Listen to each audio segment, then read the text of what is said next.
Christina.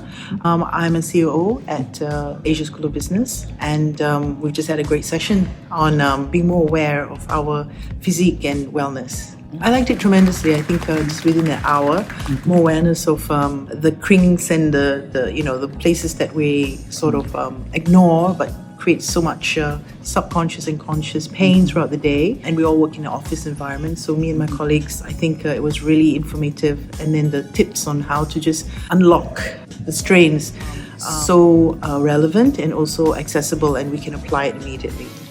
It's different, I think, because it was done in a very funny, personable manner, warm, a lot of mini quizzes and exercises, and that awareness sort of sinks into, how our small daily habits build up and create so much jammed upness in our bodies. And yes, so the difference was I could apply immediately all the tips. Thank you so much.